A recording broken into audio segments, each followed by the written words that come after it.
लगभग पिछले 3 महीनों में लगभग 30 स्नैचिंग की घटनाएं घटी थी भिन्न भिन्न थाना क्षेत्रों में। सेंट्रल एरिया, दानापुर, फुलवारी, उसके बाद आपका सदर वाला एरिया, कंकड़बाग, पत्रकार नगर, टाउन एरिया।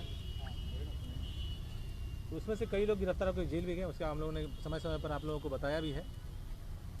इसमें सबसे डेस्परेट टाइप की घटना जो घटी थी शास्त्री नगर थाना क्षेत्र में घटी थी, जिसमें गोली मार दी गई थी और इंसिडेंटली वो व्यक्ति बच गए थे, और लेकिन वो चेन स्नैचिंग के दौरान ही घटना घटी थी। इसका एक बड़ा ही मेहनत करके हम लोगों ने इन्वेस्टिगेशन किया और वो दोनों भाई जेल गए। और पिछले दिनों हम लोगों ने जो और एक गिरोह था, जिसमें आप लोगों को मैंने जानकारी दी थी कि वो लोग नौकरी करने वाले लोग थे और वापस आकर यहाँ पर इस घटना को कर रहे थे। पहले कभी वो जेल गए थे, इस तरह की घटना पहले 2-3 साल पहले वो करके पटना में उस तरह का उन लोगों का आपराधिक इतिहास रहा था। इन सभी केसेस को हम लोग जब इन्वेस्टिगेट कर रहे थे तो इसमें एक बहुत ही ज़्यादा डेस्परेट अपराधकर्मी हम लोग को दिख रहा था, जो अकेले एक सिंगल मोटरसाइकिल थी उसकी, पैशन मोटरसाइकिल। उस मोटरसाइकिल से इसने लगभग 1 दर्जन से ऊपर छिनतई की और अक्रॉस द सिटी, पत्रकार नगर से लेकर राजीव नगर तक जहां मौका मिलता था ये करता था। 2-3 दिन का गैप लेके फिर निकलता था, करता था। इसी गिरफ्तारी में काफ़ी मेहनत लगा। इसके ऊपर हम लोग लगभग 30 दिन काम किए और फाइनली ये गिरफ्तार हुआ। इसका नाम है सूरज कुमार। एक्चुअली में घोसवरी का रहने वाला है, लेकिन यह एक डेरा लेकर अपनी पत्नी के साथ अशोकनगर, कंकड़बाग इलाके में रहता है। मोटरसाइकिल भी इसकी अपनी है और अपराध कारित करने के लिए ये एक अवैध हथियार भी अपने पास रखता है, पिस्टल, जो बरामद हुआ इसके पास से। हालांकि इसका इस्तेमाल बहुत कम जगहों पर इसने किया है, जहाँ ज़रूरत पड़ी वहाँ इस्तेमाल किया है। आप लोग देखे होंगे घटना घटी थी पत्रकार नगर थाना क्षेत्र में। अपार्टमेंट में एक व्यक्ति अपने पार्किंग में बैठे हुए थे और उस पार्किंग में घुसकर इसने स्नैचिंग की। इस लेवल का डेस्परेट है और टाइमिंग भी इसका फिक्स नहीं था। बहुत सारी घटनाएं इसने शाम में की हैं, बहुत सारी घटनाएं इसने दिन में की हैं, लेकिन इसी गिरफ्तारी से हम लोग को इसमें काफ़ी रोक में लगाने में हम लोग को मदद मिलेगी। इसने कुल 15 कांड कबूले हैं और 11 में इसने हम लोग को रिकवरी दिया है। हम लोग के पास कुल मिलाकर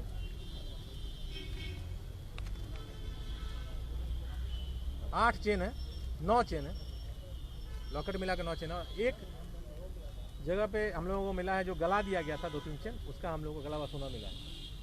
ये संपत्ति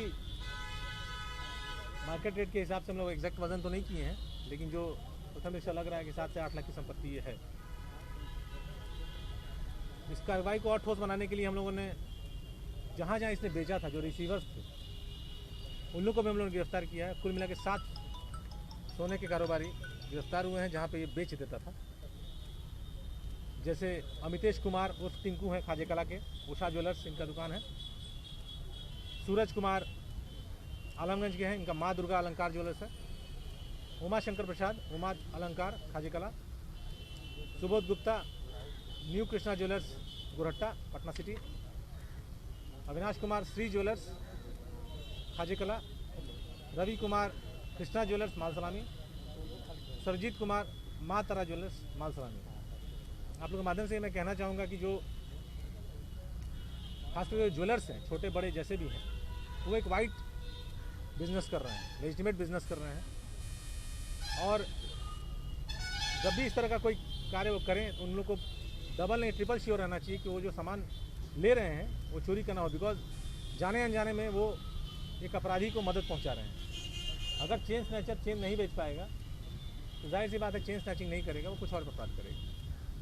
ये अपराधी भी ऐसा ही था, ये पहले मोबाइल स्नैचिंग करता था और ये अब तक पकड़ा नहीं गया था। इसका आपराधिक इतिहास तो नहीं कहेंगे, लेकिन आपराधिक जो इसका क्रियाकलाप है लगभग 2 सालों का है। और इसका कहना है कि पहले मोबाइल स्नैचिंग करता था, एक बार मोबाइल स्नैचिंग के दौरान चेन भी हाथ में आ गया था, जिसकी वजह से फिर उसको लगा कि इसमें ज़्यादा फ़ायदा है, तब इसने वो करना शुरू किया। और पिछले 2 महीने में आप इसका फ्रिक्वेंसी देखिए कि पिछले 2 महीने में इसने लगभग 15 केसेस इसने किए। इसी कड़ी में 2 दिन पहले की घटना है जहां बुद्धा कॉलोनी में एक चेन स्नैचिंग हो गया था और उसी वक्त उसका डिटेक्शन भी हो गया था, लेकिन गिरफ्तारी में थोड़ा समय लगा।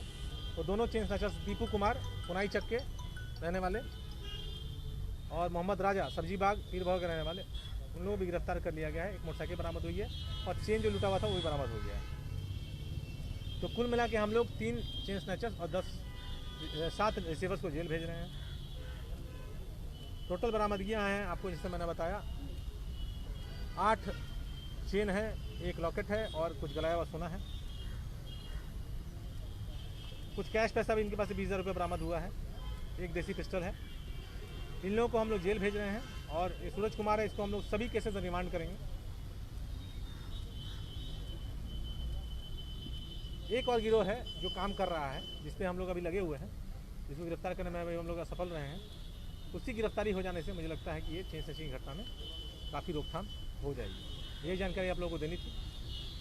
सर ये जो रिसीवर है पहले भी लूट के सामान खरीदते रहे, निसंदेह करते होंगे। जैसे मैंने बताया सूरज कुमार आज पकड़ाया है, 2 साल का इसका आपराधिक कृत्य है। पहले मोबाइल छीनता था।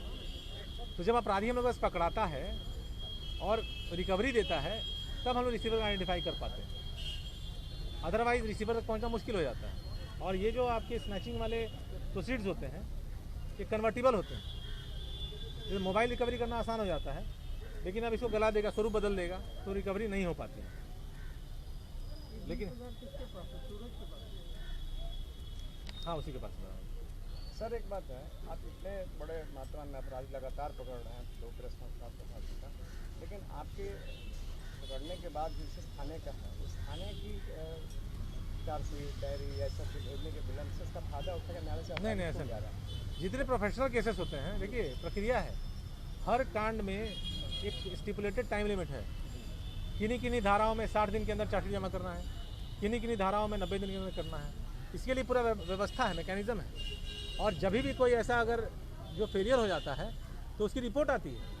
कोर्ट बेल देने वक्त हम लोग को ये सूचित करता है कि इनमें चार्जशीट टाइमली नहीं हुई थी।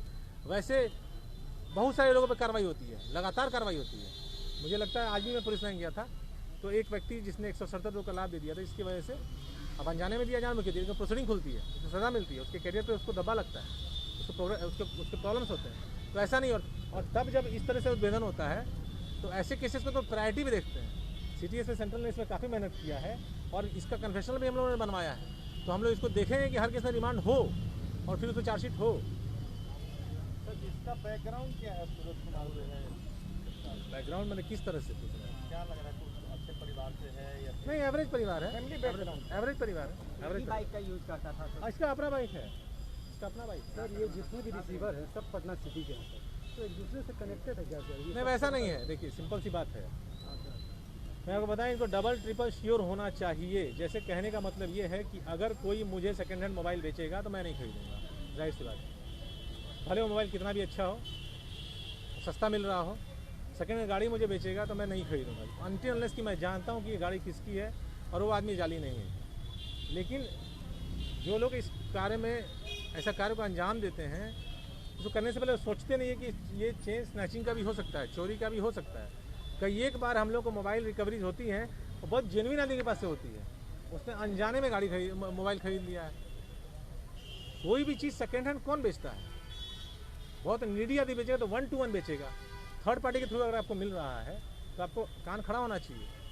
ये तो, और एक ही आदमी महीने में 3 बार चेन देने आ रहा है, ये कैसे हो रहा है? तब तो जानकारी है आपको। ये भी बात है, कम दामों के लोग। इसमें कोई महिला भी है जो अपने बच्चों के साथ जाती है दुकान में और उसके बाद वो इसी की पत्नी है वो। अच्छा, इसी की पत्नी है वो। सूरज की पत्नी? हाँ, इसी की पत्नी है वो। अभी उसको हम लोग देख लेते हैं, उसको किस तरह से प्रेजेंट किया जाए। अपराध को हम लोग को देखने का अलग अलग तरीका है, लेकिन इसमें अगर अनजाने में ऐसा हो रहा है, श्योर अगर तो अगर एहतियात बरतेंगे तो नहीं होगा, और जानबूझ ऐसा कर रहे हैं तो फिर तो आपका अपराध के भागी आपको जेल जाना होगा। इसी लिए हम लोगों ने 7 रिसीवर को जेल भेज रहे हैं हम लोग। और बहुत तरह के लोग हैं। अब ये ऐसा कोई पैटर्न नहीं है कि सिटी में ही है। अब इसको वहाँ पे आसानी पड़ा, वहाँ इसने बेचा। इसमें नशा वशा भी करने वाले कुछ लड़के हैं क्या? नशा करने वाले ज़्यादा नहीं वैसा नहीं है, वैसा नहीं है। सर पंचायत चुनाव भी नज़दीक है सर, उसको लेकर क्या कुछ सुरक्षा की व्यवस्था किए जा रहे हैं? पंचायत चुनाव का आगाज़ हो गया है और हम लोग के यहाँ 10 फेज़ में चुनाव होना है और फर्स्ट फेज़ में हम लोग के यहाँ नहीं है, उसके बाद से बाकी 10 फेजेज़ में हम लोग के यहाँ चुनाव होगा और ब्लॉक वाइज में सूची भी निर्धारित हो गई है। हमने और डीएम साहब ने हम लोगों ने मिलकर एक बैठक भी कर ली है सभी लोगों के साथ और इसकी तैयारी अब हम लोगों ने प्रारंभ कर दी है और सभी एसडीओ, डीएसपीज, बीडीओ, सीईओज और एसएचओज को निर्देश दिया गया है कि हम लोग हर पंचायत में मिनिमम 10 लोगों को हम लोग बाउंड डाउन कराएंगे, उनकी कार्यकलाप को देखते हुए किस तरीके से वो लोग चुनाव को प्रभावित कर सकते हैं। और बाउंड डाउन 107 से अगला स्टेप होता है, सिर्फ 107 से इस चुनाव में कार्य संभव नहीं हो पाता है और हैवी पेनल्टी के रूप में बाउंड डाउन कराएंगे अगर कि उनके द्वारा ब्रीच ऑफ पीस किया जाता है तो बाद में उनके खिलाफ कार्रवाई की जा सके और उनकी बाउंड की पैसा को जब्त किया जा सके। ये हम लोगों ने एक रणनीति बनाई है।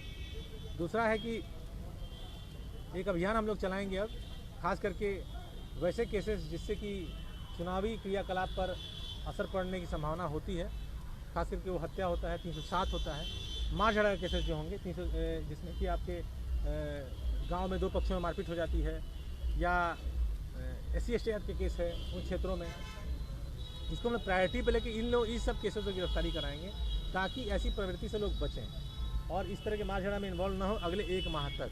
ये बेसिकली ये ड्राइव चलेगा उन्हीं क्षेत्रों में जहाँ पे चुनाव होने वाला है और इसके अलावा हम लोग उन क्षेत्रों में शराबबंदी के खिलाफ अभियान में भी अब तीव्रता लाएंगे, खास करके जो चुलाई वाले शराब की सूचना मिलती है और इंग्लिश शराब का जो स्मगलिंग होता है उसके ऊपर हम लोग कार्रवाई करेंगे।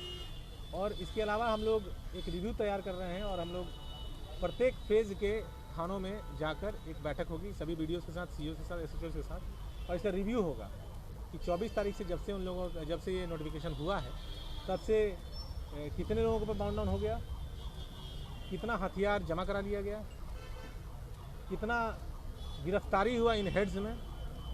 तो एक ओवरऑल माहौल निर्माण की बात है और प्रत्येक फेज़ के लिए हम लोग अलग अलग तिथि में जाएंगे, एक बार में मीटिंग नहीं होगी। तो अब 10 बार मीटिंग क्षेत्रों में होगी और बेसिकली रिव्यू मीटिंग होगी। जहाँ तक डिप्लॉयमेंट की बात है तो डिप्लॉयमेंट का एक स्टिपुलेटेड गाइडलाइन है, इलेक्शन कमीशन का क्लियर कट मानक है, उसके आधार पर हम लोग सभी बूथ पे बिल्डिंग्स पे डिप्लॉयमेंट करते हैं और इसमें सेंट्रल फोर्सेस नहीं आते हैं, हम लोग को डिस्ट्रिक्ट फोर्स और BMP और होमगार्ड से हम लोग उसका क्रियान्वयन कराते हैं और पर्याप्त मात्रा में हम लोग बल देंगे। पटना जिला का बल पटना जिला में ही रहेगा, कहीं बाहर नहीं जाएगा क्योंकि यहाँ पे 10 फेज़ में चुनाव है। उसके अतिरिक्त हम लोग जो सेक्टर बनाएंगे इसमें सेक्टर में थाना प्रभारी स्तर के पदाधिकारी रहेंगे। सेक्टर के अंदर बहुत इंपॉर्टेंट रोल हो जाता है और इसमें कोई सब इंस्पेक्टर नहीं रहेगा, जो सब इंस्पेक्टर रहेगा वो थाना मैन करने वाला व्यक्ति हो क्योंकि सेक्टर की बहुत गंभीर भूमिका इसमें है। और इसके अलावा हम लोग प्रत्येक फेज़ में प्रत्येक पंचायत ब्लॉक के चुनाव में 50 मोटरसाइकिल की टीम हम लोग निकालेंगे, वो स्पेशल पेट्रोलिंग रहेगी, खास करके रैपिड एक्शन के लिए, स्पीडी रिएक्शन के लिए। और कहीं भी ऐसा कोई विघ्न फैलाने का प्रयास करता है तो उन लोगों के ऊपर तुरंत रिएक्शन कार्रवाई करने के लिए। जो बाउंड डाउन हम लोग करा रहे हैं उसी कड़ी में हम लोग एक कार्रवाई ये भी करा रहे हैं कि हम लोग ऐसे लोगों की सूची संधारित कर रहे हैं और वो पिन पॉइंटेड सूची होगी। वो वैसे लोग होंगे जिनको कि हम लोग 151 में प्रिवेंटिव डिटेंशन की धारा है CRPC में, जिसमें कि पुलिस किसी शक शुबा पर 24 घंटे के लिए उसको हिरासत में लेकर रख सकती है और अगर सत्यापन के बाद ऐसा प्रतीत नहीं होता तो उसको छोड़ सकते हैं। तो वैसे लोगों को हम लोग प्रीवियस नाइट में उठाएंगे भी, डिटेन करेंगे ताकि वो लोग चुनाव के दिन किसी तरह की बाधा या सबोटाज करने में सफल ना हो पाए। सर संवेदनशील बूथों की बात करें तो वहाँ किस तरह के एहतियात बरते जाएंगे और जेल में जो अपराधी बंद है उन पर किस तरह की नजर? प्राइम फैसी आप लोग देखिएगा तो पंचायत चुनाव अपने आप में एक बहुत ही कठोर कॉम्पिटिशन वाला चुनाव होता है और सारे बूथ हम लोग संवेदनशील मांग के चलते हैं। इसमें ऐसा नहीं है लोकसभा विधानसभा के रूप में कि हम लोग उस हिसाब से CPM पर उसको डिप्लॉय करते हैं। फोर्स का क्वालिटी एक है, लेकिन हम लोग के लिए एक एक बूथ इसमें सेंसिटिव रहेगा, इसलिए मैनिंग हर जगह पर हम लोग एक पुख्ता रूप से करेंगे। और जेल से अभी हम लोगों ने 12 लोगों को शिफ्ट करने का कवायद किया है और लगभग वो शिफ्ट हो भी गए हैं, जहाँ तक मेरी अभी अद्यतन जानकारी है। जो कुख्यात अपराधकर्मी हैं उन लोगों को हम लोग 12 लोगों को यहाँ से जेल ट्रांसफ़र किया है और दूसरे जेल में उनको भेजा है। सर पंचायत चुनाव को लेकर सर हथियार तस्कर काफ़ी सक्रिय हो गए हैं। गया में एक बस पकड़ा है जिसमें भारी मात्रा में बम पकड़ा गया है, तो ये अंतर्राज्यीय गिरोह से जो वहाँ के SP ने बताया कि ये अंतर्राज्यीय गिरोह से जो है पश्चिम बंगाल के साथ जुड़ा हुआ है। उस पर हम टिप्पणी नहीं कर पाएंगे, वो मेरा केस नहीं है, लेकिन ऐसा कोई पैटर्न हम लोग नहीं देख रहे हैं कि इस चुनाव स्पेसिफिक कोई हथियार तस्करी शुरू हो गई, वैसा नहीं है। हम लोग एक माहौल निर्माण करने की बात करेंगे और गिरफ्तारियां और छापेमारी इसमें बढ़ाएंगे और सिलेक्टेड केसेस 302 के, 307 के, 326 के, मार झगड़ा के, राइटिंग के, ताकि वैसे लोग जो उपद्रवी तत्व हैं पंचायत में, गांव में, समाज में, उन लोगों को हम लोग हिरासत में लें और इसमें थोड़ा सा नकेल कसें। ठीक है,